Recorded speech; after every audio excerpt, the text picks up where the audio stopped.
Purple Ties Podcast. Great stories of Trevecca Trojans and life on the Hill.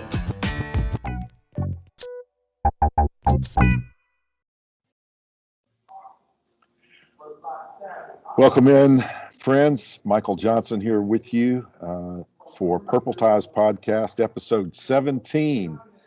And we are tremendously honored today to have as our guest Lenny Walker, Trevecca alumnus and guy with a great story to tell. Lenny, welcome in. It's great to see you. Thanks, Michael. Thanks so much for having me. I'm so glad to be here. Yeah, now you're over in Tar Heel country, as I understand it now, living in Chapel Hill, North Carolina at present. We'll get to how you got there later. This is going to be segment one of two segments that will air on Purple Ties. And this first segment, I wanted to concentrate. I want to hear how you got to Chapel Hill by way of New York City. But first, let's talk about how you got to Nashville and to Trevecca back in the day. Where were you living at the time, and how did you get to Trevecca, and when were you here? Yeah, so I grew up in South Florida. I was born in Jamaica, the island, not Queens, New York, as New Yorkers always think. And then when I was 6, we moved to Florida from Jamaica. I grew up in Fort Lauderdale, and I grew up in the Nazarene church. So I ended up going to TNT every year from 7th grade to 12th grade. Yeah. So I knew all about Trevecca. And my sister actually went to Trevecca for like one semester. So Trevecca was always on my radar. I didn't think I wanted to go there, but I ended up there and loved it. And I was so glad I transferred in my sophomore year. That's great. And what year would that have been? That was 1995. I transferred in. Okay. And you graduated from Trevecca in what? 97. 97? Yeah. That's awesome. What were some of the things about life here on the campus that you remember really well? Who were some of the people, some of the friends? What were some of the experiences that you particularly enjoyed about your life at Trevecca? I studied music. I know this Purple Ties podcast started as, athletics, which I was not involved in, but, thanks for opening it up to the rest of us. Absolutely. Yeah. So I was a music major, actually a music business major. So everything I did centered around music. I played in the jazz band, the concert band. I sang in the Madrigalians and the concert choir. And so all of my friends, my main friends were all music majors. So people like Misty Deal, Karen Jarrett, Tenor Sierpka, Rick Lord, those are my people who I hung out with. And, when I think back about Trevecca, there's a lot of concerts in my mind that we did, right? A lot of rehearsals, I'm thinking, then I always think about the cafeteria for some reason. I remember eating cereals I had hardly ever heard of in the cafeteria. I was like, what is this? Like, I'll try it. Why not? So, that's a fond memory is, sitting around a table with friends at the cafeteria. That's great. What were some of the things about the campus itself or Nashville in general that you look back on with some fondness? I loved the campus, and I remember seeing it change from the time I started coming when I was in 7th grade, and there was was there a Bojangles at the bottom of the hill, I think it was. And then, when we bought all the property and changed the facade of the front, I thought it was such a beautiful campus, right? And then going to the college church, back then it was College Hill, now it was TCC. I really, thought it was such a beautiful campus, right? And then just having great experiences, great friends, having that college experience, in Nashville. And coming from Florida, it was a much different world for me. I was, it's different state of mind, different mind shift change coming to Nashville, coming to the South, even though I was always further south, but still, but I loved the Southern hospitality and getting to know a little bit of Southern life. It's funny that you would mention that. I don't know if it was on Twitter or somewhere else that I read about people who compared parts of the South, and they were talking about Texas being South, but it's really Southwest. And they were talking about Florida, and it's further south, toward the equator, but in their words, it ain't the South. You know? It sure ain't. Northern Florida, sure, I'll give you that. That's the Sure. South. Anything past Orlando? No, it's not. Yeah, so I get that a little bit. Totally understand that. Well, you mentioned College Hill Church and Trevecca Community Church, and personally, I remember when we moved back in 1997 from Oklahoma City, we rejoined the church there and became a part of the choir, and that's actually where I remember meeting you for the first time was there in the choir at College Hill / TCC, and the choir was a big part of your life. I know you were close to Marvin and Paula Jones, and that whole choir experience. You ended up kind of becoming enthralled with the idea maybe of being in an even bigger choir. Do I remember that correctly? You remember that correctly, absolutely. I'm a choir dude. I've been in choirs my whole life, and so yeah, it's just kept getting in bigger and bigger choirs until recently. And you moved from Nashville to New York City in what year? I left Nashville in 90, no, in 2001. No, I left Nashville in 2000 because September 11th happened the next year, and I'd already planned to move to New York, and everyone was like, "Why would you move to New York City after what just happened?" But I'd Yeah. already, planned it, so I went. It's going to be the safest it's ever been, and it was. So yeah, moved to Brooklyn. And you ended up in the Brooklyn Tabernacle Choir. I did. I didn't want to go to Brooklyn Tab at first because I never thought I'd like a big church. Yeah. So I went to a bunch of small churches for the first like couple of months there, and then I was like, you know what, I'm going to take one Sunday off and go to Brooklyn Tab and experience the choir, then get Yeah. back on the road to a small church, and never left after that one Sunday. Then about a year later, I joined the choir, and I've been in the choir now almost 18 years. I think it is. That's amazing. We'll talk a little bit more about what you're doing presently in the next segment, but I wanted maybe just to have you reflect on your journey overall, growing up as a young boy in Florida, and then you came to Trevecca to Nashville, and then you transitioned to New York City. Is there anything about those types of experiences that you can look back on and say these were pivotal, these were formational, or these things sort of marked me during that time that I can look back on now that really set the table for what I've ended up doing, here years later? Yeah, you know what? I really look back on my years at Trevecca as being, the grounding moment for me. It's when I really, I'd always been a Christian. I've been a Christian since I was probably 8 years old. But, having so many friends who were Christians, right? Who were really living the life, right? Not just talking the talk, right? That was, integral for me, to realize, oh no, people can really be Christians and say and do what they say they're going to do, right? Mm. So that, really left a big mark on me being at Trevecca and meeting some of the best friends of my life who I still talk to all the time. When I come to Nashville, I see them all.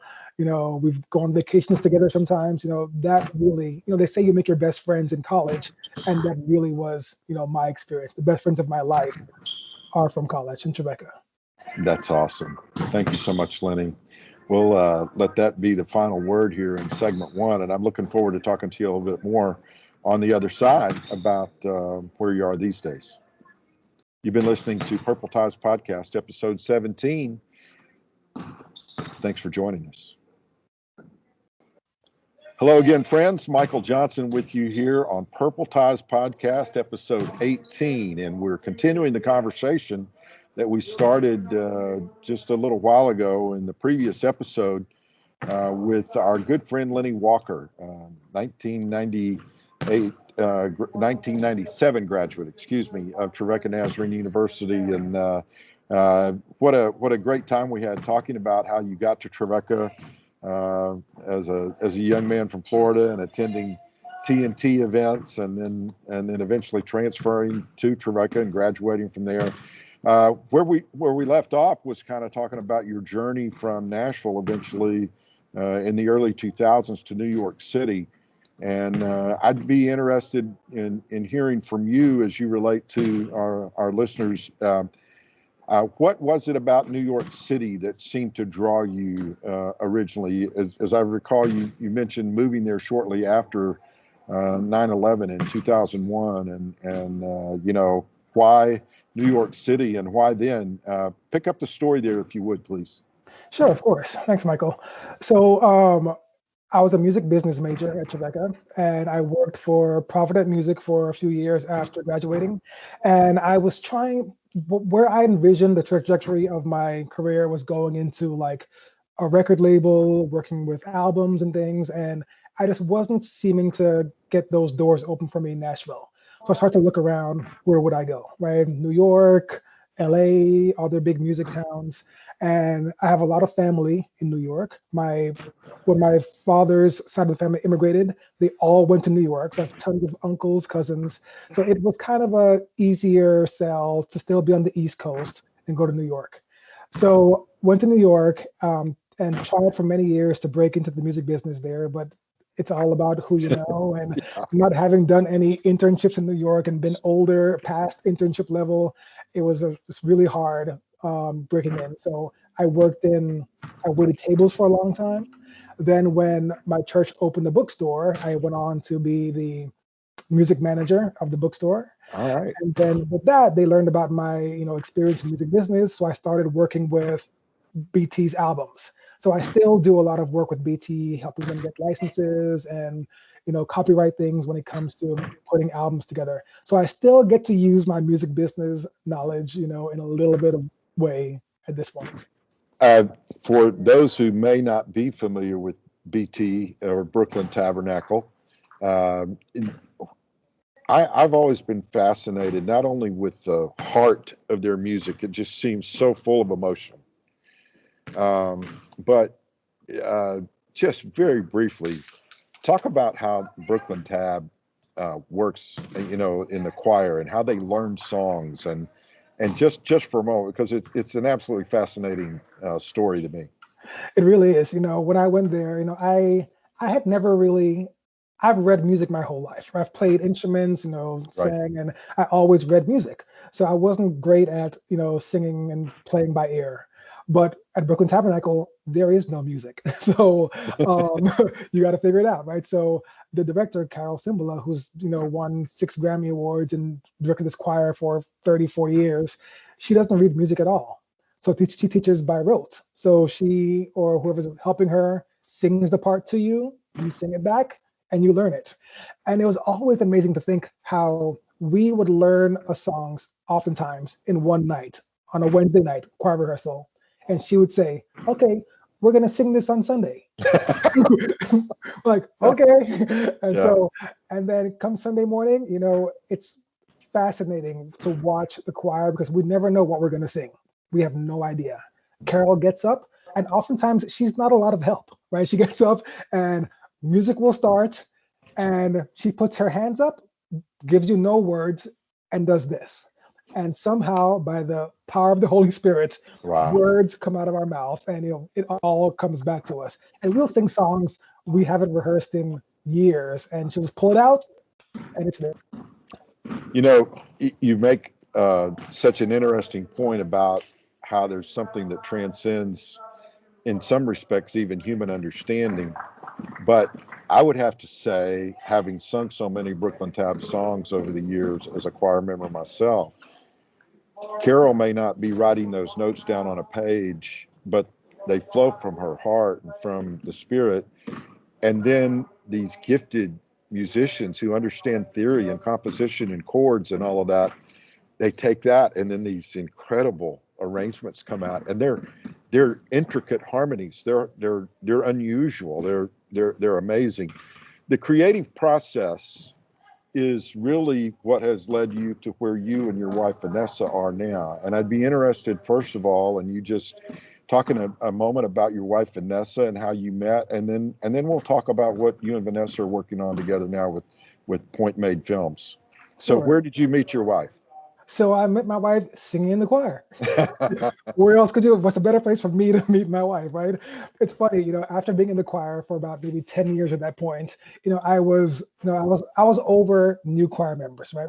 We bring in new choir members twice a year, and I always was a little bit leery because they often don't stay. So I don't usually talk to new choir members until they've been there at least 3 or 4 months to make sure they're going to stick around. In a choir of 300, there's a lot of people. So somehow I met Vanessa really early on one of her first Wednesdays there. And then a friend of mine who I had brunch with occasionally invited me to brunch, and Vanessa was there. And I was like, why is this person here? I thought we were having brunch. And then we became friends very slowly, right? We started to hang out. She'd cook dinner on Sunday nights. We'd have Sunday night dinner together with some other friends. And slowly but surely, we fell in love and got married a year or two later. And um, Vanessa worked for Point Made originally. So she Okay. brought me on. We started out as a documentary film company telling stories about American identity, all with a social justice emphasis, Mhm. and have since transitioned into an educational firm that uses storytelling to teach about things happening in the country. So I've been with Point Made now for about 8 years. We go around to churches, schools, corporations, and take our programming and teach about different things like identity, systemic racism, all kinds of issues that are happening in the country right now that we don't know about, and try to gain a little empathy around the experiences of others that we wouldn't know because it's not our lived experience. Right. So, and as Christians, what does God call us to, right? To Mhm. really show love, right? And to, Right. be the light. And so that's what it's now my calling. I thought it was music, but now I realize that what I'm doing now is really what God has called me to. And you're the director of programming for Point Made, and Vanessa is director of operations. Did I get that right? Yes. And so you're a part of a larger staff of this organization.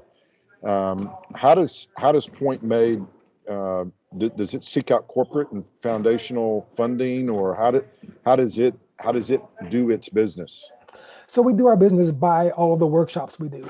Okay. Companies, schools, corporations, churches bring us in to either maybe show our film and have a discussion about it, or to do one of our workshops for all of their employees. We do it all via Zoom right now. We've been doing it for years, with companies that work all across the country and the world, remotely. So the pandemic was an easy switch for us. We've been doing it that way anyway. So companies bring us in and pay us to do these workshops to get everyone on kind of a level setting plan, to have a basic understanding of what's happening in this country, that laws, policies, and practice is designed to help some people and not help others. So we really, take that as important work, getting people on the same page. Absolutely. That's great. So you're in New York City and the pandemic hits and you needed to get out of town for a little while, and you went to Chapel Hill and you're still there. What's up with that? Yeah, so I mean, it's crazy, right? I mean, so Vanessa has had cancer twice, right? And she has a genetic mutation. So when the pandemic was really bad in New York, we just couldn't be there for sake of her getting sick and who knows what would happen. So we had a friend here in Chapel Hill who said, "Go stay in my house. I'm in New York. I can't get down there anyway." So we came out here for what we thought was a couple of weeks, and then a couple months later, we had all of our stuff packed up and sent to us, and we are residents of Chapel Hill. I live like a mile from the school, UNC That's Chapel amazing. Hill, and we're liking it. It's great. It's a different pace than Sure. Brooklyn, but it's great for right now. That's great, Lenny. So, in the moments that we have left, I wanted to just briefly touch on how not only has your work with Point Made, really been trying to find ways to help people understand, how another is dealing with a given situation, but you did mention Vanessa's cancer journey, and if I remember correctly, she's even written about that. Would you want to comment on that for just a minute and let folks know what Vanessa's been trying to do to help people who may be going through similar trauma? Yeah, thanks, Michael. So she wrote a book that came out August 2020, right? And it's kind of, her journey slash trying to help people understand what's happening and give a voice to trying to find joy in difficult situations. The book is called Make Room for Joy. Her name is Vanessa Joy Walker, and so Make Room for Joy. But in thinking about how the difference between joy and happiness, right?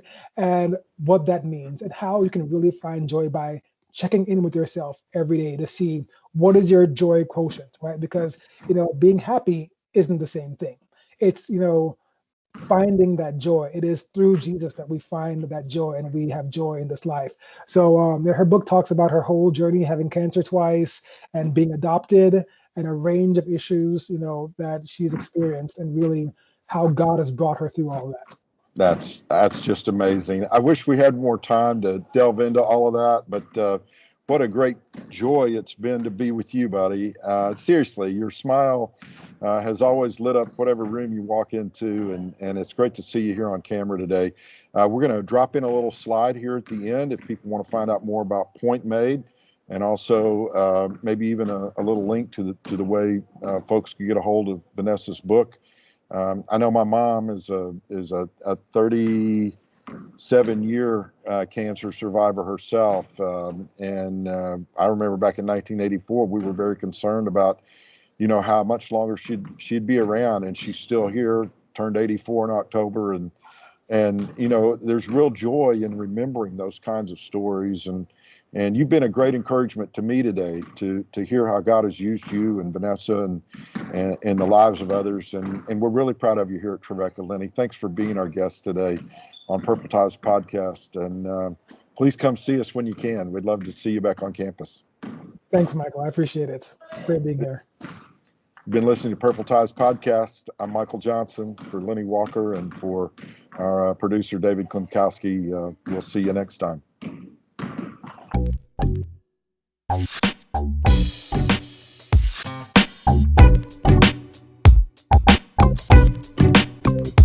Purple Ties Podcast. Great stories of Trevecca Trojans and life on the Hill.